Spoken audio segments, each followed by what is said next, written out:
Welcome in. I'm here with Matt Dunn with ePlan Advisors, and today we're talking about the different types of investments. And talk to me about how to understand an investment's purpose. Yeah, that's a good question. So in retirement, a lot of people come in, they have 401ks, and they don't really understand what they're in, and they don't understand the risk, and they don't understand what they're doing with that when they're transitioning to retirement. And we use different investments for different purposes, if that makes sense. Mm-hmm. So a lot of times in a 401k, that's a good place for accumulation. You know, it's usually low cost. It's pretty simple. You just keep putting money in over time, and it's just for accumulation. The only thing that matters is what's my average rate of return. But when I get close to retirement, I want to pay attention to risk, because really I don't want to have, a bad outcome in the markets 5 years before I'm ready to retire, because I might not have time to get back to, to where I was. So we've seen that.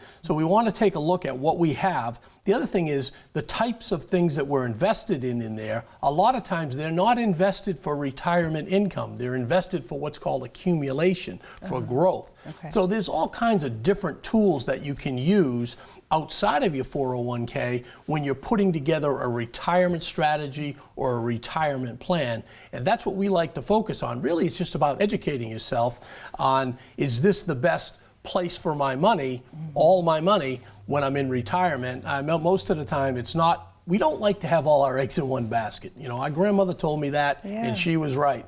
And there's reasons for that. If I'm all in risk and the markets go bad and I'm taking money out, I've got a problem. It'll speed up the process of what's the number one concern of people in this country, which is running out of money. So we want to look at all different avenues and make sure that the tool that I use, the investment that I use, is getting me where I want to be. When should someone start thinking about this or come and talk to you? Is it ever too early or too late? It's never too early. They say that 5 years before I'm going to retire and 5 years into retirement are the riskiest times in retirement. You really should look at it.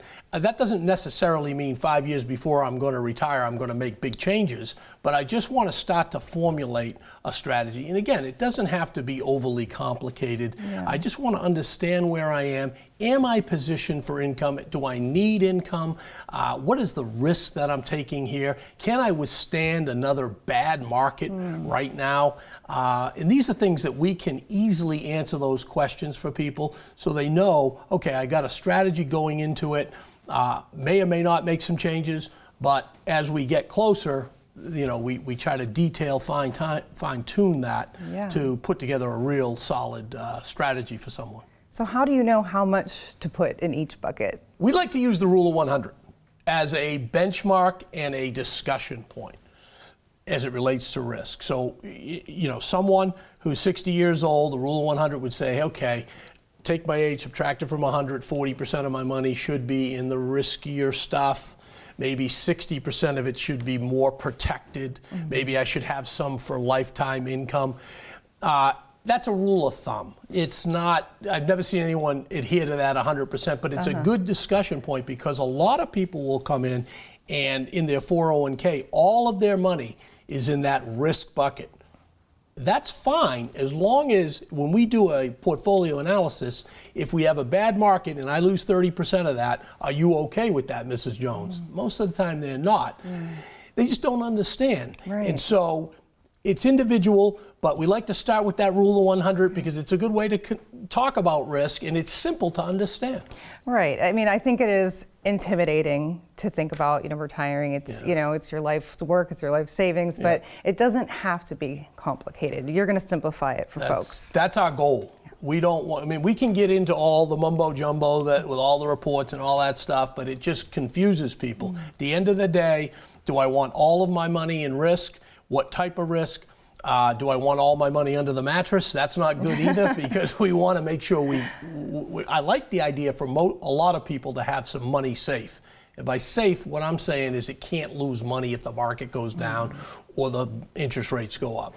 But that's usually not enough.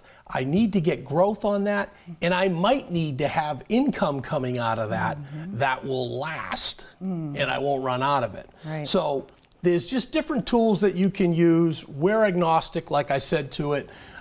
We just want people to understand, hey, let's have a simple 3-bucket, 4-bucket strategy, and let's have the ability to change that as we go, but at least give us that that strategy going into retirement. And I think that what I've seen in my experience is that gives people some peace of mind. Yeah. Well, is your money safe? If you don't know, call Matt and his team today, and they will lead you in the right direction. Thank you, Matt. Thank you.